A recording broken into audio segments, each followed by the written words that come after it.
ನಮಸ್ಕಾರ, ಚೆನ್ನಾಗಿದ್ದೀರಾ? ಹಾಂ ಸರ್, ಚೆನ್ನಾಗಿದ್ದೀವಿ. ಸೊ ನೀವು ಹೊಸದಾಗಿ ತಗೊಂಡಿರೋ ಡ್ರೋನ್ ಇದೇನಾ? ಹಾಂ ಸರ್, ಇದೆ. ನಮ್ಮ ಹೆಸರು ಮಹಾರಾಜ್ ಮಲ್ಲಿಕಾರ್ಜುನ್ ಬಹದ್ದೂರ್ ದೇಸಾಯಿ ಅಂತ. ಗದಗ ಡಿಸ್ಟ್ರಿಕ್ಟ್ ಮುಂಡ್ರಗಿ ತಾಲೂಕು ಹಮ್ಮಿಗಿ ನಮ್ಮೂರು. ಸರ್ ಒಂದು 4 ತಿಂಗಳಾಯ್ತು ಸರ್. 4 ತಿಂಗಳಾಯ್ತಾ? ನಮ್ಮದು ಗದ್ದೆ ತೋಟ ಎಲ್ಲ ಇದೆ. ನಾವು ನಮ್ಮ ಡ್ರೋನ್ ಸ್ಪ್ರೇ ಮಾಡಿಸ್ಬೇಕು ಅನ್ನಿಸ್ತು. ಎಲ್ಲ ಕಡೆನೂ ಕೇಳಿ ನೋಡಿದ್ವಿ, ನಮ್ಮ ಟೈಮಲ್ಲಿ ಯಾವ ಡ್ರೋನ್ ಸಿಗಲೇ ಇಲ್ಲ. ಸೊ ಹಂಗೆ ನೋಡೋಣ ಅಂಥೇಳಿ ಎಲ್ಲ ಕಡೆ ಹುಡುಕಾಡಿದೆ. ಹೆಂಗೆ ಏನಾಗುತ್ತೆ, ಡ್ರೋನ್ ಎಷ್ಟು ಬೀಳುತ್ತೆ ಏನಂತ ಎಲ್ಲ ಕಡೆನೂ ಟ್ರೈ ಮಾಡಿದ್ವಿ. ಹೈದ್ರಾಬಾದ್ ಎಲ್ಲ ನೋಡಿದೆ, ಬೆಂಗಳೂರೆಲ್ಲ ಟ್ರೈ ಮಾಡಿದೆ. ಸೊ ಈ ನಮ್ಮ ಕರ್ನಾಟಕದವ್ರದ್ದೇ ಈಗಲ್ ಐಸ್ ಅವರು ಮೈಸೂರಲ್ಲಿದೆ ಅಂತ ಗೊತ್ತಾಯಿತು. ಅವ್ರನ್ನ ಕಾಂಟ್ಯಾಕ್ಟ್ ಮಾಡಿದೆ. ನಮಗೂ ಸ್ಯಾಟಿಸ್ಫ್ಯಾಕ್ಷನ್ ಅನ್ನಿಸ್ತು ಅವ್ರು ಹೇಳೋದು ಎಲ್ಲ ಇದು ಮಾಡಿ. ಸೊ ಹಂಗಾಗಿ ನಾವು ಅವ್ರ ಕಡೆ ಮಾತಾಡಿ ಪರ್ಚೇಸ್ ಮಾಡಿದ್ವಿ ಸರ್. ಸೊ ಅಂದರೆ ವೆಹಿಕಲ್ಲು ತೊಗೊಂಡಿದ್ದೀರಾ ಡ್ರೋನ್ಗೆ? ಹೆಂಗೆ ಸರ್, ಡ್ರೋನ್ ತೊಗೊಂಡು ಕ್ಯಾರಿ ಮಾಡೋಕ್ಕಾಗತ್ತ ಅಂತ ವೆಹಿಕಲ್ಲು ತೊಗೊಂಡಿದ್ವಿ.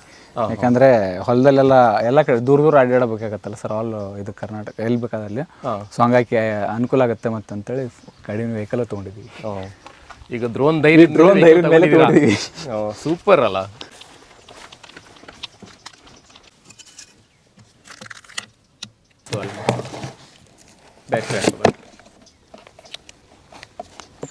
ಪ್ರೊಫೈಲರ್ ಸರ್, ಅವೆಲ್ಲ ಪ್ರೊಫೈಲರ್. ಇವೆಲ್ಲ ಮೋಟರ್ 6X+ ಮೋಟರ್ ಡ್ರೋನ್ಗೆ. ಸೊ ಇದೆಲ್ಲ ಇಲ್ಲೆಲ್ಲ ಬ್ಯಾಟ್ರಿ ಹಾಕ್ತೀವಿ. ಇದು ಬ್ಯಾಟ್ರಿ, ಕ್ಯಾಮ್ರಾ ಇದೆ. ಅಂದರೆ ಒಂದು ಸರಿ ಒಂದು ಬ್ಯಾಟ್ರಿ ಹಾಕ್ತೀರಾ? ಇವೆರಡು ಸೇರಿ ಒಂದು ಸೆಟ್ ಸರ್. ಎರಡು ಸೇರಿ ಒಂದು ಸೆಟ್ ಇದು ಬ್ಯಾಟ್ರಿ. ಇದು ಕ್ಯಾಮ್ರಾ, ಲೈಟ್. ಕ್ಯಾಮ್ರಾ ಲೈಟ್ ಇದೆ. ಒಂದು ಟೈಮಲ್ಲಿ ನಾವು ನೈಟಲ್ಲಿ ಫ್ಲೈ ಮಾಡಿದ್ದೀವಿ. ಹೌದಾ? ಸೊ ಲೈಟ್ ಚೆನ್ನಾಗಿದೆ. ಲೈಟ್ ಎಲ್ಲ ಒಂದು ಸ್ಕೂಟಿ, ಎಲೆಕ್ಟ್ರಿಕ್ ಸ್ಕೂಟಿ ಲೈಟ್ ಬರ್ತಾವಲ್ಲ ಸರ್, ಆ ಟೈಪ್ ಲೈಟ್ ಇದೆ. ಲೈಟ್ ಬರುತ್ತೆ, ಫೋಕಸ್ ಇದೆ. ಸೂಪರ್. ಸೊ ಈ ಕಡೆ ಏನೋ ಸೆನ್ಸರ್ ಇವೆರಡು GPS ಸರ್, ಡಬಲ್ GPS ಇದೆ. ಇದು ನೀರು ಹಾಕೋದು, ನೀರು ವಿತ್ ಫರ್ಟಿಲೈಸರ್, ಇದು ಕೆಮಿಕಲ್ ಎಲ್ಲ ಇಲ್ಲ, ಇದರಲ್ಲಿ ಹಾಕೋದು. ಫಿಲ್ಟ್ರ್ ಇದೆ, ಡಬಲ್ ಫಿಲ್ಟ್ರ್ ಇದೆ. ಇಲ್ಲೊಂದು ಫಿಲ್ಟ್ರ್ ಇದೆ, ಒಳಗಡೆ ಒಂದು ಫಿಲ್ಟ್ರ್ ಇದೆ. ಇಲ್ಲಿ ಏನಾದ್ರು ಸ್ವಲ್ಪ ಇದಾದರೂ ಒಳಗಡೆ ಅಲ್ಲಿ ಫಿಲ್ಟ್ರ್ ಇದೆ. ಎಲ್ಲ ಕರೆಕ್ಟಾಗಿ ಕ್ಲಿಯರ್ ಆಗುತ್ತೆ. ಸೊ ಇದು ಬಂದು ಎಷ್ಟು ಲೀಟರ್ ಹಾಕ್ಬೋದು ಇದಕ್ಕೆ? ಇದು 10 ಲೀಟ್ರ್ ಸರ್ ಕ್ಯಾನ್ ಇದು. ಸೊ ಈ ಬ್ಯಾಟ್ರಿ ಬಂದು ಎಷ್ಟು ಹೊತ್ತು ಚಾರ್ಜ್ ಮಾಡಬೇಕು? ಒಂದು 45 ಮಿನಿಟ್ಸ್ ಚಾರ್ಜ್ ಮಾಡ್ಬೇಕು ಸರ್ ಬ್ಯಾಟ್ರಿ. 45 ಮಿನಿಟ್ ಚಾರ್ಜ್ ಮಾಡಿದರೆ 3 ಎಕರೆ ಸ್ಪ್ರೇ ಮಾಡ್ಬೋದು ಕರೆಕ್ಟಾಗಿ. ಒಂದು ಬ್ಯಾಟ್ರಿಲಿ 3 ಎಕರೆ ಸ್ಪ್ರೇ ಮಾಡ್ಬೋದು ಸರ್. ರಿಮೋಟು ಹೆಂಗಿದೆ ಅಂದರೆ, ಬೇರೆ ಆದರೆ ಸ್ವಲ್ಪ ಮೊಬೈಲ್ ಕನೆಕ್ಟ್ ಮಾಡಬೇಕಾಗತ್ತೆ. ಮೊಬೈಲ್ ಕನೆಕ್ಟ್ ಮಾಡಿದ್ರೆ ನಮ್ಮ ಮೊಬೈಲ್ ಚಾರ್ಜರಲ್ಲಿ ಒಂದು ಟೈಮ್ ಮೊಬೈಲ್ ಮತ್ತೆಲ್ಲ ಮೊಬೈಲ್ ಕನೆಕ್ಟ್ ಮಾಡಬೇಕಾಗತ್ತೆ. ವೈರ್ ಗೇರ್ ಎಲ್ಲ ತೊಂದರೆ. ಬಟ್ ಇದೆಲ್ಲ ಚೆನ್ನಾಗಿದೆ, ಹಿಡಿಯೋಕೆ ಇದು ಹ್ಯಾಂಡ್ಲಿಂಗ್ ಕರೆಕ್ಟ್ ಇದೆ. ಚಾರ್ಜ್ ಮಾಡಿದರೆ 2 ರಿಂದ 3 ದಿನ ಆರಾಮಾಗಿ ಬರುತ್ತೆ.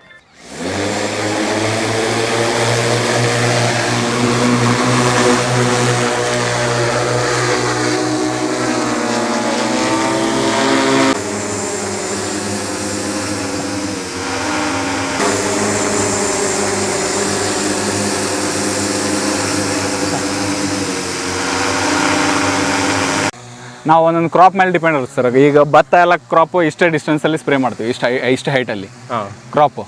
ಬೇರೆ ಬೆಳೆ ಆದರೆ ಕ್ರಾಪ್ ಹೆಂಗಿರುತ್ತಲ್ಲ, ಈಗ ಅದ್ರ ಮೇಲೆ ನಾವು ಸ್ಪ್ರೇ ಮಾಡ್ತೀವಿ ಸರ್. ಕಬ್ಬು ಅಂದ್ರೆ ಯಾವಾಗ ಹೆಂಗೆ ಮಾಡ್ತೀರಾ? ಕಬ್ಬು ಸ್ವಲ್ಪ ಹೈಟ್ ಆಗುತ್ತಲ್ಲ ಸರ್, ಕಬ್ಬೆಲ್ಲ ಸ್ವಲ್ಪ ಹೈಟ್ ಇಡ್ತೀವಿ. ಹೈಟ್ ಇಟ್ಕೊಂಡು ಸ್ಪ್ರೇ ಮಾಡ್ತೀವಿ.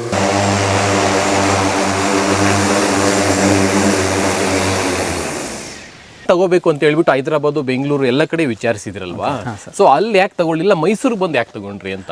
ಮೈಸೂರಲ್ಲಿ ಯಾಕಂದರೆ ಸರ್ ಕಾಲ್ ಮಾಡಿ ಕೇಳಿದ್ವಿ, ಎಲ್ಲ ಕಡೆನೂ ಕೇಳಿದ್ವಿ. ಅವರೆಲ್ಲ 22,000 ಬ್ಯಾಟ್ರಿಲಿ 3 ಫ್ಲೈಟು 4 ಫ್ಲೈಟ್ ಅಂತ ಹೇಳಿದರು. ಇವರೆಲ್ಲ ಹೇಳಿದರು, ಕರೆಕ್ಟಾಗಿ ಹೇಳಿದರು ಫೋನ್ ಹಚ್ಚಿದ ಕೂಡಲೇನ. ಇಲ್ಲ ಬ್ರೋ, 25,000 mAh 3 ಫ್ಲೈಟ್ ಆಗ್ತಾವೆ, ಕರೆಕ್ಟ್ ಆಗುತ್ತೆ. 1 ಎಕರೆ ಇಷ್ಟು ಮಾಡ್ಬೋದು. ಅಂದರೆ 3 ಫ್ಲೈಟು 25H ಏನದು? ಅಂದರೆ ಒಂದು ಬ್ಯಾಟ್ರಿಲಿ 3 ಎಕರೆ ಸ್ಪ್ರೇ ಮಾಡ್ಬೋದು. ಒಂದು ಬ್ಯಾಟ್ರಿಲಿ 3 ಎಕರೆ, ಎಲ್ಲ 2 ಎಕರೆ 3 ಎಕರೆ ಆಗ್ತಾವೆ ಸರ್. ಇದು ಕರೆಕ್ಟಾಗಿ ನಾವು ಟ್ರೈ ಮಾಡಿದ್ವಲ್ಲ, 3 ಎಕರೆ ಸ್ಪ್ರೇ ಆಗುತ್ತೆ ಒಂದು ಬ್ಯಾಟ್ರಿಲಿ. ಸೊ ನಮಗೂ ಅನುಕೂಲ ಮಾಡೋಕ್ಕಂತ ಹಾಗಾಗಿ ಸ್ವಲ್ಪ ಬೇರೆಯವರು ಹೇಳಿದ್ರಲ್ಲಿ ಸ್ವಲ್ಪ ಕನ್ಫ್ಯೂಷನ್ ಇತ್ತು. ಸೊ ಇವ್ರದಲ್ಲಿ ಕ್ಲಾರಿಟಿ ಸಿಕ್ತು. ಇವಾಗ ನಮ್ಮ ಹೊಲಕ್ಕೂ ಸ್ಪ್ರೇ ಮಾಡ್ಕೋಬೋದು ಸರ್. ಬೇರೆ ಅದರಿಂದ ಬಿಸ್ನೆಸ್ ಮಾಡ್ಕೋಬೋದು. ಬೇರೆ ಫಾರ್ಮರ್ಸ್ಗೆಲ್ಲ ಸ್ಪ್ರೇ ಮಾಡ್ಬೋದು. ನಮ್ಮ ಕಡೆ ಎಲ್ಲ ಭತ್ತ, ಅಡಿಕೆ ಮತ್ತು ಕಬ್ಬು, ತೊಗರಿ ಇವೆಲ್ಲ ಜಾಸ್ತಿ ಇದಾವೆ.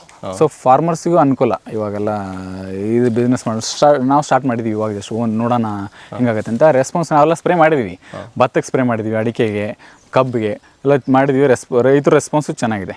ಸೊ ಅದು ಒಂದು ನಮಗೊಂದು ಬಿಸ್ನೆಸ್ ಆಗುತ್ತಲ್ಲ, ನಮಗೊಂದು ಎಂಪ್ಲಾಯ್ಮೆಂಟ್ ಸಿಗುತ್ತಲ್ಲ ಅನ್ನೋ ಉದ್ದೇಶಕ್ಕೆ ನಾವು ಮಾಡಿದ್ವಿ ಸರ್. ಅಂದ್ರೆ ಈ ಡ್ರೋನ್ ತಗೊಂಡು ನೀವು ಒಂದಷ್ಟು ಆದಾಯ ಮಾಡ್ಕೋಬಹುದು ಅಂತ ಅನಿಸ್ತಾ ನಿಮ್ಗೆ? ಮಾಡ್ಕೋಬೋದು ಸರ್, ಮಾಡ್ತಾ ಇದೀವಿ. ಇವಾಗ ಒಂದು 4 ತಿಂಗಳಾಯಿತು ಸ್ಪ್ರೇ ಮಾಡ್ತಾ ಇದ್ದೀವಿ ಬೇರೆ ಬೇರೆ ಕಡೆ.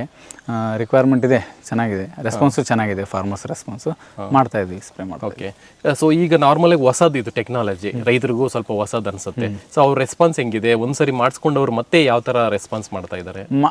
ಮಾಡಿಸಿದ್ದಾರೆ ಸರ್. ಯಾಕಂದರೆ ಈಗ ಸ್ಟಾರ್ಟಿಂಗು ಡ್ರೋನು ಇದು 10 ಲೀಟ್ರ್ ಕೆಪಾಸಿಟರ್ ಡ್ರೋನು, ನಾವೆಲ್ಲ 100 ಲೀಟ್ರ್ ಹೊಡಿತೀವಲ್ಲ, ಇದು 10 ಲೀಟ್ರ್ ಹೆಂಗೆ ಅಂತ ಎಲ್ಲರೂ ಕೇಳಿದ್ದಾರೆ. ಅವರಿಗೆಲ್ಲ ನಾವು ಕರೆಕ್ಟಾಗಿ ತೋಟಕ್ಕೆ ಹೋಗಿ ಸ್ಪ್ರೇ ಮಾಡಿಸಿ ತೋರಿಸಿದ್ದೀವಿ. ಸೊ ಆವಾಗ ಕನ್ವಿನ್ಸ್ ಆಗಿ ಅವರು, ಈಗ ಗೊತ್ತಿರಲ್ಲ ಇವಾಗ ಸ್ಟಾರ್ಟಿಂಗ್ ಫಾರ್ಮರ್ಸಿಗೆ ಹೆಂಗಾಗುತ್ತೆ. ಯಾಕಂದ್ರೆ ಹೊಸ ಟೆಕ್ನಾಲಜಿ ಬಂದರೆ ಸ್ವಲ್ಪ ಅಡ್ಜಸ್ಟ್ ಆಗೋಕ್ಕೆ ಹಿಂದೆ ಮುಂದೆ ನೋಡ್ತಾರೆ, ಯಾಕಂದರೆ ಎಲ್ಲರದ್ದು ಕಾಮನ್ ಅಲ್ಲ. ಸೊ ಹಾಗಾಗಿ ನಾವು ಕರೆಕ್ಟಾಗಿ ಅವ್ರಿಗೂ ಡೆಮೋ ತೋರಿಸಿ ಹಿಂಗೆ ಆಗುತ್ತೆ ಹಿಂಗೆ ಅಂತ ಕನ್ವಿನ್ಸ್ ಮಾಡಿದ್ರೆ ಅವರು ಇದು ಮಾಡ್ತಾರೆ. ಸೊ ಸ್ಟಾರ್ಟಿಂಗ್ ನಾವು ಹಾಗೆ ಆದ್ವಿ, ಸ್ಟಾರ್ಟಿಂಗ್ ಹೋಗಿ ಸ್ಪ್ರೇ ಮಾಡಿದ್ವಿ, ಮಾಡಿಂದ ಅವ್ರಿಗೂ ಗೊತ್ತಾಗುತ್ತೆ, ನೆಕ್ಸ್ಟ್ ಟೈಮ್ ಜಾಸ್ತಿ ಜನ ಕರೆದಿದ್ದಾರೆ, ಚೆನ್ನಾಗುತ್ತೆ ಇದಾಗುತ್ತೆ ಅಂತೇಳಿ. ಅವರು ಒಂದು 10 ಎಕರೆ ಇದಂದ್ರೆ 5 ಎಕರೆ ಸ್ಪ್ರೇ ಮಾಡ್ತೀವಿ, ಮಾಡಿ ನೋಡ್ರಿ ಸ್ಪ್ರೇ ಮಾಡಿ ನೋಡಿರಿ, ನಿಮ್ಗೆ ಅನುಕೂಲ ಆಗಿದೆ ನೆಕ್ಸ್ಟ್ ಕರೆಸ್ರಿ ಅಂತ ಹೇಳಿದ್ವಿ. ಎಲ್ಲ ಚೆನ್ನಾಗಿ ರೆಸ್ಪಾನ್ಸ್ ಬಂದಿದೆ. ನಮ್ಮ ಕಡೆ ಎಲ್ಲ ಭತ್ತ ಜಾಸ್ತಿ, ಸೊ ಹಂಗೆ ಭತ್ತದಕ್ಕೆ ಎಲ್ಲ ಗದ್ದೆ ಎಲ್ಲ ಇಳಿದು ಎಲ್ಲ ಅಷ್ಟೇ ಇದೆ. ಬಟ್ ಇದಕ್ಕೆ ಟೈಮು ಕಡಿಮೆ ಮತ್ತು ನೀರು ಕಡಿಮೆ, ಎಫರ್ಟ್ ಕಡಿಮೆ. ಬರೀ ಔಷಧಿನ ಸ್ಪ್ರೇ ಮಾಡ್ದಂಗೆ ಆಗುತ್ತೆ, ನೀರು ಕಡಿಮೆ ಔಷಧಿ ಜಾಸ್ತಿ. ಸೊ ಹಾಗಾಗಿ ಕ್ರಾಪ್ ಮೇಲೆ ಬಿದ್ದರೆ ಫುಲ್ಲು ಔಷಧಿನೇ ಬೀಳುತ್ತೆ, ನೀರು ಕಡಿಮೆ ಔಷಧಿನೇ ಬೀಳುತ್ತೆ. ಹಾಗಾಗಿ ಸ್ವಲ್ಪ ರಿಸಲ್ಟ್ ಚೆನ್ನಾಗಿ ವರ್ಕ್ ಆಗುತ್ತೆ. ಬಟ್ ನೀರು ಜಾಸ್ತಿ ಆದರೆ ಸ್ವಲ್ಪ ಕರೆಕ್ಟ್ ವರ್ಕ್ ಆಗೋಲ್ಲ. ಸೊ ಇದು ಆದರೆ ಕರೆಕ್ಟ್ 100% ವರ್ಕ್ ಆಗುತ್ತೆ, ಔಷಧಿನೂ ಕರೆಕ್ಟಾಗಿ ಸ್ಪ್ರೇ ಆಗುತ್ತೆ. ಸೊ ಹಾಗಾಗಿ ರಿಸಲ್ಟ್ ಚೆನ್ನಾಗಿದೆ. ಇವಾಗೆಲ್ಲ ಒಂದು ಎಕರೆಗೆ ಎಷ್ಟು ಹೊತ್ತು ತಗೊಂತೀರಾ ಸ್ಪ್ರೇ ಮಾಡೋಕ್ಕೆ? 4 ರಿಂದ 5 ನಿಮಿಷ ಸರ್, 1 ಎಕರೆ ಅಷ್ಟೇ. ಇವಾಗ ಫಾರ್ಮರ್ಸ್ ಮಾಡಿದರೆ 100 ಲೀಟ್ರ್ ಮಿನಿಮಮ್ 100 ರಿಂದ 120 ಲೀಟ್ರ್ ನೀರು ಬೇಕು ಫಾರ್ಮರ್ಸ್ ಮಾಡೋಕ್ಕೆ. 100 ರಿಂದ 120 ಲೀಟ್ರ್ ನೀರು ತೊಗೊಂಡು ಬಂದು ಮಾಡೋಕ್ಕಿನ ನಾವು ಬರೀ ಜಸ್ಟ್ 10 ಲೀಟ್ರ್ ಕ್ಯಾನಲ್ಲಿ 1 ಎಕರೆ ಸ್ಪ್ರೇ ಆಗಿಬಿಡುತ್ತೆ. 5 ನಿಮಿಷದಲ್ಲಿ 1 ಎಕರೆ ಸಾಕಲ್ಲ. ನಾವು ಫಾರ್ಮರ್ಸ್ ಪಂಪಲ್ಲೇ ಮಾಡಿದ್ರೆ ಮಿನಿಮಮ್ 4 ರಿಂದ 5 ಅವರ್ ಬೇಕು ಕರೆಕ್ಟ್ ಸ್ಪ್ರೇ ಮಾಡೋಕ್ಕೆ, ಪೂರ ಎಲ್ಲ 1 ಎಕರೆ ಕವರ್ ಆಗೋಕ್ಕೆ. ಇದರಿಂದ 5 ನಿಮಿಷ, ಮತ್ತು ನೀರು ಕಡಿಮೆ, ಎಫರ್ಟ್ ಕಡಿಮೆ ಅಲ್ವಾ? ಫಾರ್ಮರ್ಸ್ ಎಫರ್ಟ್ ಸೇಮ್, ಲೇಬರ್ಗೆ ಏನು ಕಾಸ್ಟ್ ಕೊಡ್ತಾರೆ ಅದೇ ಕಾಸ್ಟೇ ಇದು ಸೇವ್ ಆಗುತ್ತೆ. Cost saving, time saving, water saving ಎಲ್ಲ ಸೇವಿಂಗ್ ಅಲ್ಲ ಸರ್ ಅಲ್ವಾ? Full saving. ಸೇವಿಂಗ್. ಸೊ ನೀವು ಬಂದ್ಬಿಟ್ಟು ಒಂದು ದಿವಸಕ್ಕೆ ಎಷ್ಟು ಎಕರೆ ನೀವು ಸ್ಪ್ರೇ ಮಾಡೋಕ್ಕಾಗ್ಬೋದು? ಫೀಲ್ಡ್ ಇದ್ದರೆ 20-25 ಎಕರೆವರೆಗೂ ಸ್ಪ್ರೇ ಮಾಡ್ತೀವಿ. 25 ಎಕರೆ ಮಾಡ್ಬೋದು ಒಂದು ದಿವಸಕ್ಕೆ? ಮಾಡ್ಬೋದು, ಆರಾಮ್ ಮಾಡ್ಬೋದು. ನೀವು ಮೈಸೂರಿಗೆ ಬಂದು ಈಗೆಲ್ಲ ಈ ಡ್ರೋನ್ನ ತಗೊಂಡ್ರಲ್ವಾ? ಸೊ ನಿಮಗೆ ಫಸ್ಟ್ ಆಫ್ ಆಲ್ ಈ ಡ್ರೋನ್ ಓಡಿಸೋದು ಹೆಂಗೆ ಅಂತ ಗೊತ್ತಿರೋದಿಲ್ಲ. ಸೊ ಅದೆಲ್ಲ ಕಂಪ್ನಿಯವ್ರು ಹೇಳ್ಕೊಟ್ರ, ನೀವೇ ಕಲ್ತರ, ಬೇರೆ ಕಡೆ ಟ್ರೈನಿಂಗ್ ತಗೊಂಡು ಹೇಗೆ? ಇಲ್ಲ ಸರ್, ಅವರು ಕಲಿಸ್ಕೊಟ್ರು. 15 ದಿನ ಒಂದು ವೀಕ್ ಇಟ್ಕೊಂಡು ಟ್ರೈನಿಂಗ್ ನಮಗೆಲ್ಲ ಕಲಿಸ್ಕೊಟ್ರು, ಹೆಂಗೆ ಫ್ಲೈ ಮಾಡೋದು, ಬಟ್ ಅದರದ್ದೆಲ್ಲ ಮೇಂಟೆನೆನ್ಸ್ ಹೆಂಗೆ, ಯಾವ ಟೈಪ್ ವರ್ಕ್ ಆಗುತ್ತೆ, ಮತ್ತು ಹೆಂಗೆ ಸ್ಪ್ರೇ ಮಾಡೋದು ಎಲ್ಲ ಒಂದು ವೀಕಲ್ಲಿ ಎಲ್ಲನೂ ಹೇಳ್ಕೊಟ್ರು. ಹೌದಾ? ಮತ್ತು ಸರ್ವಿಸಿಗೆ ನಾವು ಏನಾದರೂ ಊರಲ್ಲಿ ಇರ್ತೀವಿ, ಏನಾದ್ರು ಮೈನರ್ ಪ್ರಾಬ್ಲಮ್ ಅದು ಹೆಂಗೆ ರಿಪೇರ್ ಮಾಡ್ಕೊಳ್ಳೋದು ಎಲ್ಲ ಕಲಿಸ್ಕೊಟ್ರು. ರೆಸ್ಪಾನ್ಸ್ ಎಲ್ಲ ಚೆನ್ನಾಗಿ ಮಾಡಿದ್ರು. ಈಗ ನೀವು ಡ್ರೋನ್ ತಗೊಂಡು ಬೇರೆ ಕಡೆ ಸ್ಪ್ರೇ ಮಾಡೋಕ್ಕೆಲ್ಲ ಹೋಗ್ತಿರ್ತೀರಾ, ಬೇರೆ ಕಡೆಯಿಂದ ಬೇರೆ ಕಂಪ್ನಿಗಳು ಡ್ರೋನ್ಸು ಬರ್ತಾ ಇರುತ್ತೆ, ಅದಕ್ಕೂ ಇದಕ್ಕೂ ಹೋಲಿಸ್ಕೊಂಡ್ರೆ ಏನು ವ್ಯತ್ಯಾಸ ಅಂತ ಕಾಣಿಸ್ತಾ ಇದೆ ನಿಮಗೆ? ಇವರು ಚೆನ್ನಾಗಿ ಸ್ವಲ್ಪ ಅಪ್ಡೇಟ್ ಮಾಡಿದ್ದಾರೆ ಸರ್, ಇದೆಲ್ಲ ಅಪ್ಡೇಟ್ ಇದೆ. ಇದು ಏನಂದರೆ ಈ ನಾಜಲ್, ಇದು ಸೆಂಟ್ರಿಫ್ಯೂಗಲ್ ನಾಜಲ್ ಅಂತ. ಇದು ಈ ನಾಜಲ್ ಅಂದರೆ ಇವಾಗ ನಾವು ಫ್ಲೈ ಮಾಡ್ತಿರ್ತೀವಿ, ಇವಾಗ ಫಾರ್ಮರ್ಸ್ ಎಲ್ಲಾನು ಬರೀ ಲಿಕ್ವಿಡ್ ಹಾಕ್ತಾರೆ ಅನ್ನೋಕ್ಕೆ ಬರಲ್ಲ.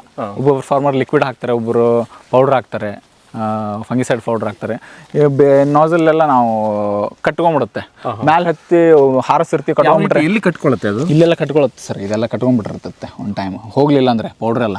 ಬಟ್ ಇದು ಸೆಂಟ್ರಿಫ್ಯೂಗಲ್ ನಾಜಲ್ ಒಟ್ಟೆ ಕಟ್ಟಲ್ಲ, ಇದರಲ್ಲಿ ಎಂಥ ಪೌಡ್ರ್ ಇದ್ರೂ ಸೊ ಫುಲ್ ಇದಾಗಿಬಿಡುತ್ತೆ, ಏನಿದ್ರು ಖಾಲಿ ಆಗುತ್ತೆ, ಒಟ್ಟೆ ಯಾವುದು ಕಟ್ಕೊಳ್ಳೋಂಥ ಇದಿಲ್ಲ. ಚೆನ್ನಾಗಿ ವರ್ಕ್ ಮಾಡುತ್ತೆ ಇದು. ಇದು ಒಂದು ಬೆಸ್ಟ್ ಇವ್ರ ಕಡೆಯಿಂದ. ಈ ನಾಜಲ್ನಿಂದ ಇನ್ನೊಂದು ಬೆನಿಫಿಟ್ ಅಂದರೆ ಈ ನಾಜಲ್ ಸ್ಪ್ರೆಡ್ ಆಗುತ್ತೆ ಎಲ್ಲ ಕಡೆನೂ, ಒಂದು 8 ಫೀಟ್ವರೆಗೂ ಸ್ಪ್ರೆಡ್ ಆಗುತ್ತೆ ಸುತ್ತಲೂ. ನಾವು ಸ್ಪ್ರೇ ಮಾಡ್ತಿರ್ತೀವಲ್ಲ ಎಲ್ಲ ಕಡೆನೂ ಕರೆಕ್ಟಾಗಿ ಸ್ಪ್ರೆಡ್ ಆಗುತ್ತೆ. ಸೊ ಹಾಗಾಗಿ ಇದು ಬೆಸ್ಟ್ ಡ್ರೋನ್, ಬಟ್ ಅಪ್ಗ್ರೇಡೆಡ್ ಇದೆ ಡ್ರೋನ್. ನಮಸ್ಕಾರ ಸರ್. ಸೊ ಈಗ ಒಂದು ರೈತರನ್ನ ಮಾತಾಡ್ಸ್ಕೊಂಡು ಬಂದ್ವಿ, ಯಾರು ನಿಮ್ಮ ಡ್ರೋನ್ ತಗೊಂಡಿದಾರಲ್ಲ ಅವರು ಎಲ್ಲ ರಿವ್ಯೂ ಕೊಟ್ಟರು. ಸೊ ಇದು ಬಂದು ಮ್ಯಾನುಫ್ಯಾಕ್ಚರಿಂಗ್ ಯೂನಿಟ್ ಇದು? ಹೌದು ಸರ್, ಇದೇ ಮ್ಯಾನುಫ್ಯಾಕ್ಚರಿಂಗ್ ಯೂನಿಟ್ ಮೈಸೂರಲ್ಲಿ ಇರೋದು ನಮ್ಮದು, ಹೆಬ್ಬಾಳ್ ಇಂಡಸ್ಟ್ರಿಯಲ್ ಏರಿಯಾದಲ್ಲಿ. ಓಕೆ, ಕಂಪ್ಲೀಟ್ ಇಲ್ಲೇ ನಮ್ಮದು ಡ್ರೋನ್ದು design, R&D, parts manufacturing, electronic boards, components, assembly, flight testing ಎಲ್ಲ ಇಲ್ಲೇ ಆಗೋದು ಸರ್. ಈಗ ಕಂಪ್ನಿ ನೇಮ್ ಬಂದ್ಬಿಟ್ಟು eagle eye drones private limited ಅಂತ ಸರ್. ಓಕೆ. ಸೊ ಹಾಗಾದ್ರೆ ಮ್ಯಾನುಫ್ಯಾಕ್ಚರಿಂಗ್ ಬನ್ನಿ ಸರ್ ನೋಡೋಣ. ಅಂದರೆ ನೀವು ಮೇಜರ್ ಆಗಿ ಮಾಡೋಂಥದ್ದು ಕೃಷಿ ಡ್ರೋನ್ಸ್? ಮೇನ್ಲಿ ಅಗ್ರಿಕಲ್ಚರ್ ಕೃಷಿ drones sir. Mainly fertiliser, pesticides, insecticides ಇದೆಲ್ಲ ಸ್ಪ್ರೇ ಮಾಡೋಕ್ಕೆ ಯೂಸ್ ಮಾಡ್ತಾರೆ. ಕ್ರಾಪ್ಸ್ಗೆ ಯಾವುದೇ ಕ್ರಾಪ್ ಮೇಲಿಂದ ಸ್ಪ್ರೇ ಮಾಡ್ಬೋದು, ಭತ್ತ, ತೊಗರಿ, ಜೋಳ, ಮತ್ತು ಇದು ಬನಾನಾ, ಅರಿಕಾ, ಕೋಕೋನಟ್ ಈ ಲಿಮಿಟ್ ಅಂತ ಇಲ್ಲ ಸರ್, ಯಾವುದೇ ಕ್ರಾಪ್ ಮೇಲಿಂದ ಸ್ಪ್ರೇ ಮಾಡ್ಬೋದು, ಫಾಲಿಯರ್ ಸ್ಪ್ರೇ ಯಾವುದಕ್ಕೆ ಮಾಡ್ಬೋದು, ಡ್ರೋನಿಂದ ಮಾಡ್ಬೋದು. ಹೌದು.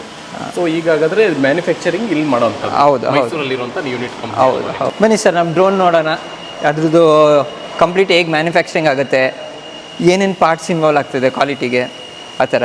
ಸೊ ಇದೆಲ್ಲ ಮ್ಯಾನುಫ್ಯಾಕ್ಚರಿಂಗ್ ಏರಿಯಾ ಇದು? ಹೌದು ಸರ್, ಇಲ್ಲೇ ನಮ್ಮದು ಅಸೆಂಬ್ಲಿ ಆಗೋದು, ಆಮೇಲೆ individual components assembly, boards manufacturing, ಇದೆಲ್ಲ ಈವನ್ ಡಿಫೆನ್ಸ್ಗೂ ಹೋಗ್ತದೆ ಸರ್ ನಮ್ಮದು ಪಾರ್ಟ್ಸ್ ಎಲ್ಲ. ಸರ್ ಇದು ಬಂದುಬಿಟ್ಟು 10 litre capacity, almost 1 acre 4 to 6 minutes ತೊಗೊಳುತ್ತೆ ಅಷ್ಟೇ 1 ಎಕರೆಗೆ. ಫಾಸ್ಟಾಗೆ? ಹೌದು ಹೌದು ಹೌದು ಸರ್. ಸೊ ಇದ್ರ ಈಗ ಬೇರೆ ಕಡೆ ಎಲ್ಲ ಕಂಪ್ನಿಗಳಲ್ಲೂ ಡ್ರೋನ್ಸ್ ಇದಾವೆ. ಹೌದು. ಸೊ ಈ ಡ್ರೋನ್ ಸ್ಪೆಷಾಲಿಟಿ ಏನು ಸರ್? ಮೇನ್ ಏನು ಅಂದರೆ, ಈಗ ಡ್ರೋನ್ ಒಬ್ರು ತೊಗೊಂಡೋಗ್ಮೇಲೆ ಏನಾಗ್ತಿದೆ, ಅವ್ರು ಕಂಟಿನ್ಯೂಸ್ ಆಗಿ ಆಪ್ರೇಟ್ ಆಗಬೇಕು. ಓಕೆ. ಮನುಷ್ಯರು ಸುಸ್ತಾಗ್ಬೋದು, ಬಟ್ ಡ್ರೋನ್ ಸುಸ್ತಾಗಂಗಿಲ್ಲ ಅಲ್ವಾ? ಆ ಥರ ಬಿಲ್ಡ್ ಆಗಿದೆ.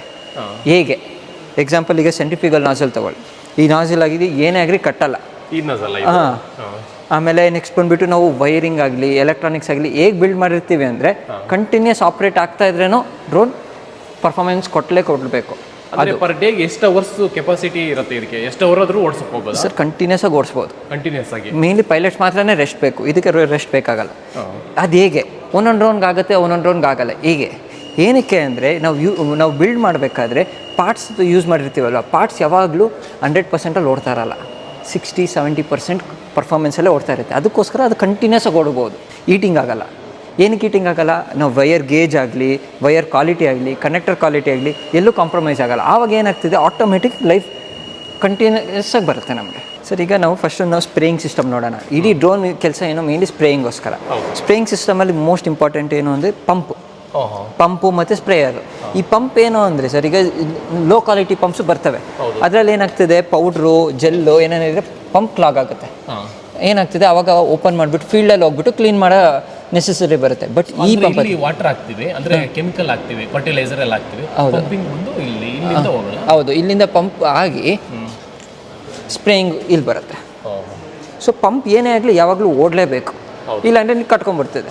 ಅದು ಓಡಬೇಕು ಅಂದರೆ ಪಂಪ್ ಕ್ವಾಲಿಟಿ ಪಕ್ಕ ಇರಲೇಬೇಕು.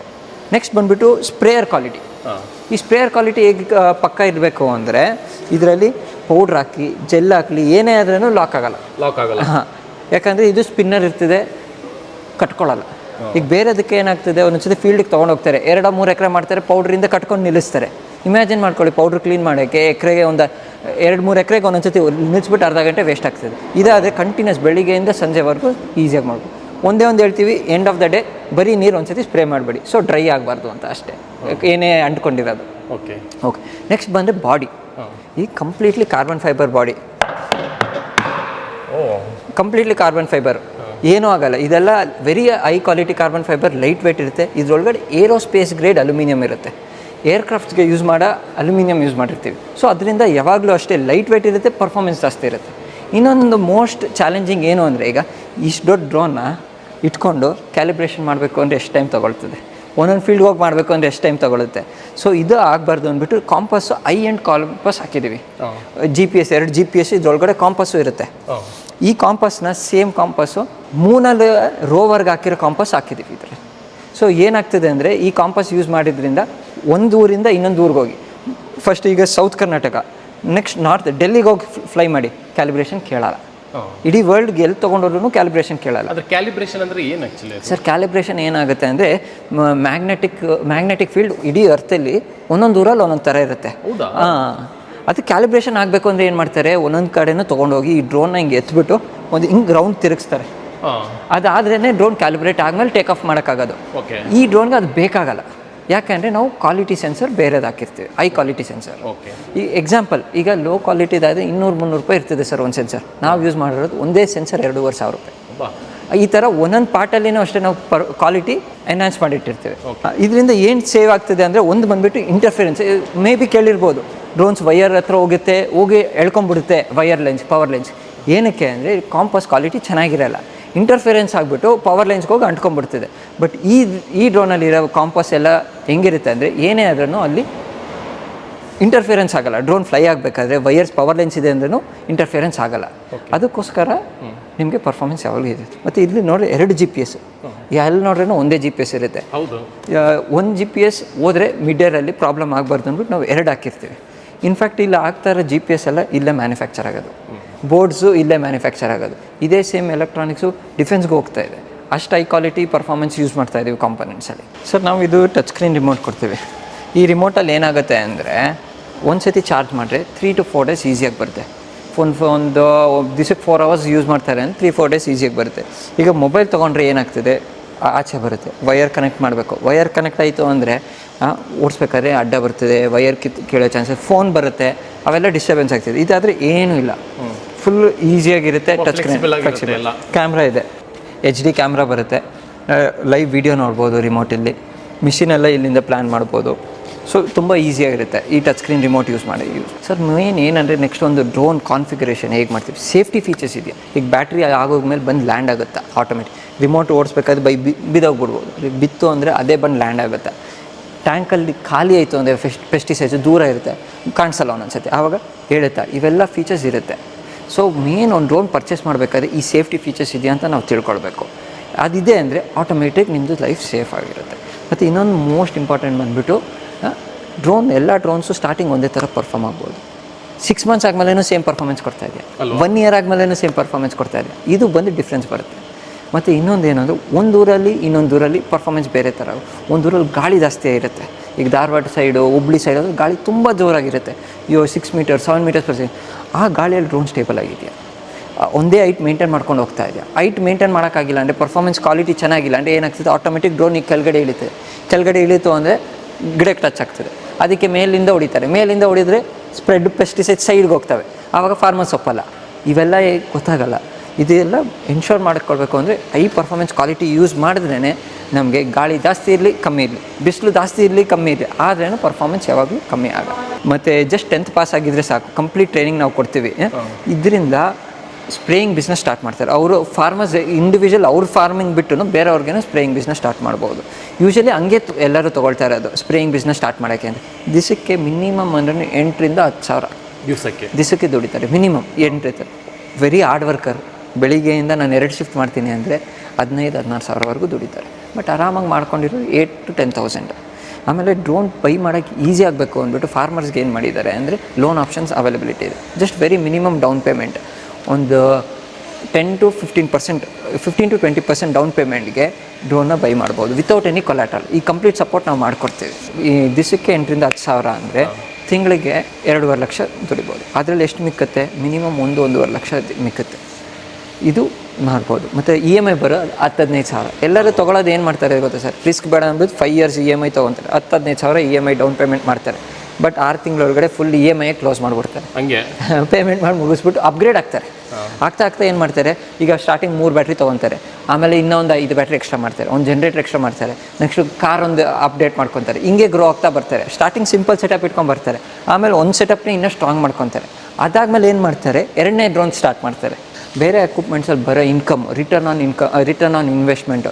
ಈಗ ಬೇರೆ ಎಕ್ವಿಪ್ಮೆಂಟ್ಸ್ 1.5-2 ವರ್ಷ ಬೇಕು, ಬಟ್ ಡ್ರೋನಲ್ಲಿ ಒಂದೇ ನಮಗೆ 6 ತಿಂಗಳಲ್ಲಿ ರಿಟರ್ನ್ ಆನ್ ಇನ್ವೆಸ್ಟ್ಮೆಂಟ್ ಎತ್ತಿಬಿಡ್ಬೋದು. ಹಂಗಂದ್ರೆ ಎಷ್ಟು ನಾವು ಇನ್ವೆಸ್ಟ್ ಮಾಡಿದ್ದೀವಿ ಕಂಪ್ಲೀಟ್ ಅಮೌಂಟ್ 6 monthsಲ್ಲಿ ತೆಗಿಬೋದು. ಹಾರ್ಡ್ ವರ್ಕ್ ಮಾಡಿದ್ರೆ ಮಾಡ್ಬೋದು, ಇಲ್ಲ ಆರಾಮಾಗಿ ಮಾಡ್ತೀನಿ ಅಂದರೆ 8-10 ತಿಂಗಳಲ್ಲಿನೂ ಮಾಡ್ಬೋದು. ಈ ಥರ ಬರೋದು ಬರೀ ಡ್ರೋನಲ್ಲಿ ಒಂದೇ. ಯಾಕೆ ಅಂದರೆ ಬೇರೆದಕ್ಕಾದರೆ ಹಾರ್ವೆಸ್ಟ್ ಟೈಮಲ್ಲಿ ಒಂದೇ ಯೂಸ್ ಆಗುತ್ತೆ, ಇದರಲ್ಲಾದರೆ ಹಂಗಲ್ಲ. ಫ್ಲೋಯಿಂಗ್ ಟೈಮ್ ಒಂದೇ ಯೂಸ್ ಆಗುತ್ತೆ, ಇದು ಹಂಗಲ್ಲ. ಒಂದೇ ಕ್ರಾಪ್ಗೆ 3-4 ಸ್ಪ್ರೇ ಬೇಕು, ಒಂದೊಂದು ಕ್ರಾಪ್ಗೆ 20 ದಿವಸಕ್ಕೆ ಒಂದು ಸ್ಪ್ರೇ ಬರಬೇಕು. ಮತ್ತು ಇಡೀ ಸ್ಟೇಟಲ್ಲಿ ಹುಡುಕಿದ್ರೆ ಕಂಟಿನ್ಯೂಸ್ ಯಾವುದೋ ಒಂದು ಊರಲ್ಲಿ ಸ್ಪ್ರೇಯಿಂಗ್ ಆಗ್ತಾನೆ ಇರುತ್ತೆ. ಒಂದೊಂದು ಕ್ರಾಪ್ಸ್ಗೆ ಸೀಸನಲ್ಲಿ ಇರುತ್ತೆ, ಒಂದೊಂದು ಥ್ರೂಔಟ್ ದ ಇಯರ್ ಇರುತ್ತೆ. ಎಕ್ಸಾಂಪಲ್ ಜಿಂಜರ್ಗೆ ಫೆಬ್ರವರಿಯಿಂದ ನವಂಬರ್ವರೆಗೂ ಸ್ಪ್ರೇ ಬೇಕು. ಆ ಥರ ಏನಾಗ್ತದೆ ಅಂದರೆ ನಾವು ಕ್ಲೀನಾಗಿ ಪ್ಲ್ಯಾನ್ ಮಾಡಿಕೊಂಡ್ರೆ ಕ್ಯಾಲೆಂಡರ್ನ ಇಡೀ ವರ್ಷದಲ್ಲಿ 10 ತಿಂಗಳು ಓಡಿಸ್ಬೋದು. 10, ಒಬ್ಬೊಬ್ಬರು 12 ತಿಂಗಳು ಓಡಿಸೋರು ಇದ್ದಾರೆ. ಆ ಥರ ಪ್ಲ್ಯಾನ್ ಮಾಡ್ಬೋದು. ಬಟ್ ಬೇರೆ ಎಕ್ವಿಪ್ಮೆಂಟ್ಸಲ್ಲಿ ನಿಮಗೆ ಇಡೀ ಇಯರ್ ಓಡ್ಸೋಕ್ಕಾಗಲ್ಲ, ಈ ಎಕ್ವಿಪ್ಮೆಂಟಲ್ಲಿ ಓಡಿಸ್ಬೋದು. ಅದಕ್ಕೆ ಏನಾಗ್ತದೆ, ಬೇಗ ಇನ್ಕಮ್ ಬೇಗ ಆಗುತ್ತೆ, ಬೇಗ ಗ್ರೋತ್ ಸಿಗುತ್ತೆ. ಸುಮಾರು ಜನ ಆಗಿದೆ ಸರ್, ಏನಾಗಿದೆ ಹೇಳಿದ್ದಾರೆ ನಮ್ಮ ಕಸ್ಟಮರ್ಸು. ಏನು ಅಂದರೆ ನಾವು ತೊಗೊಂಡು ಒಂದು 50 ಸಾವಿರ ಕಮ್ಮಿ ಅಂದ್ಬಿಟ್ಟು ತೊಗೊಂಡ್ಬಿಟ್ಟಿದ್ದಾರೆ. ಆಮೇಲೆ ಫಸ್ಟ್ ನಮ್ಮ ಡ್ರೋನು ಅಷ್ಟೇ ಅವ್ರ ಡ್ರೋನು ಅಷ್ಟೇ ಒಂದೇ ಥರ ಓಡುತ್ತೆ. 20 ದಿವಸ ಆದಮೇಲೆ ಬರುತ್ತಾ, 1 ತಿಂಗಳಾದ್ಮೇಲೆ ಅದೇ ಥರ ಬರುತ್ತಾ. ಅದು ಮೋಸ್ಟ್ ಇಂಪಾರ್ಟೆಂಟ್. ಏನಾಗುತ್ತೆ ಅಂದರೆ ಬ್ಯಾಟ್ರಿ ಸಬ್ಸ್ಟ್ಯಾಂಡರ್ಡ್ ಬ್ಯಾಟ್ರಿ ಆಗಿಬಿಡ್ತದೆ. ಆವಾಗ ಏನಾಗುತ್ತೆ, ಆಟೋಮೆಟಿಕ್ಕು ಒಂದು 50 ಫ್ಲೈಟ್ ಆದಮೇಲೆ 100 ಫ್ಲೈಟ್ ಆದಮೇಲೆ ಅದ್ರ ಪರ್ಫಾರ್ಮೆನ್ಸ್ ಸಡನ್ನಾಗಿ ಇಳಿದ್ಬಿಡ್ತದೆ. ಆವಾಗ ಇನ್ನೊಂದು ಬ್ಯಾಟ್ರಿ ಇನ್ವೆಸ್ಟ್ ಮಾಡಬೇಕು ಅಂದರೆ ತಿರ್ಗಾ ಎಕ್ಸ್ಪೆನ್ಸಿವ್ ಆಗಿಬಿಡ್ತದೆ. ಅದೇ ಸೇಮ್ ಸುಮಾರು ಪಾರ್ಟ್ಸಲ್ಲಿ ಈ ಥರ ಆಯಿತು ಅಂದರೆ ಆಟೋಮೆಟಿಕ್ ಅವ್ರಿಗೆ ಅರ್ನಿಂಗಿಂದ ಖರ್ಚು ಜಾಸ್ತಿ ಆಗ್ತಿದೆ, ರಿಪೇರು ಮೇಂಟೆನೆನ್ಸ್ ಖರ್ಚಾಗ್ತಿದೆ. ಸೊ ಇವೆಲ್ಲ ಆಗಬಾರ್ದು ಅಂದರೆ ಮೋಸ್ಟ್ ಎನ್ಶೋರ್ ಏನು ಮಾಡಬೇಕು ಅಂದರೆ ಅವ್ರದ್ದು ಲೈಸೆನ್ಸ್ ಆಗಿದೆಯಾ, ಲೈಸೆನ್ಸ್ ಆದಮೇಲೆ ಏನು ಕ್ವಾಲಿಟಿ ಬ್ಯಾಟ್ರಿ ಯೂಸ್ ಮಾಡ್ತಾ ಇದ್ದಾರೆ, ಕಾಂಪೋನೆಂಟ್ಸ್ ಏನು ಕ್ವಾಲಿಟಿ ಯೂಸ್ ಮಾಡ್ತಾ ಇದ್ದಾರೆ, ಸೇಫ್ಟಿ ಫೀಚರ್ಸ್ ಇದೆಯಾ, ಇವೆಲ್ಲ ಮೋಸ್ಟ್ ಇಂಪಾರ್ಟೆಂಟ್. ಇದೆಲ್ಲ ಎನ್ಶೋರ್ ಆಯಿತು ಅಂದರೆ ಆಟೋಮೆಟಿಕ್ ಅವ್ರ ಜರ್ನಿ ಸಕ್ಸಸ್ಫುಲ್ ಆಗುತ್ತೆ, ಗ್ರೋತು ಬಂದೇ ಬರುತ್ತೆ ಇನ್ವೆಸ್ಟ್ ಮಾಡಿರೋರಿಗೆ. ಅದೊಂದು ಹುಷಾರಾಗಿರಬೇಕು ಬೈ ಮಾಡಬೇಕಾದ್ರೆ. ಇದು ಯಾಕೆ ಅಂದರೆ ಸರ್, ಈಗ ಏರಲ್ಲಿರೋ ವೆಹಿಕಲ್ ಇದು, ಏರಲ್ಲಿ ಆಫ್ ಆಯಿತು ಅಂದರೆ ಏನಾಗ್ತದೆ, ಕೆಳಗಡೆನೇ ಬೀಳೋದು. ಸೊ ಮೋಸ್ಟ್ ಇಂಪಾರ್ಟೆಂಟ್ ಸೇಫ್ಟಿಯಾಗಿ ಬಿಲ್ಡ್ ಆಗಿದೆಯಾ, ಅದು ಎನ್ಶೋರ್ ಆಯಿತು ಅಂದರೆ ಆಟೋಮೆಟಿಕ್ಕಾಗಿ ಅರ್ನಿಂಗ್ಸ್ ಅಂತೂ ಆಟೋಮೆಟಿಕ್ಕಾಗಿ ಇದ್ದೇ ಇದೆ. ಬೆಳಿಗ್ಗೆ 8 ಗಂಟೆಯಿಂದ ರಾತ್ರಿ 8 ಗಂಟೆವರೆಗೂ IVR ಸೆಟಪ್ ಟೀಮ್ ಇದೆ sir, technical team, service team, technical support, sale support ಎಲ್ಲ ಮಾಡ್ತಾರೆ.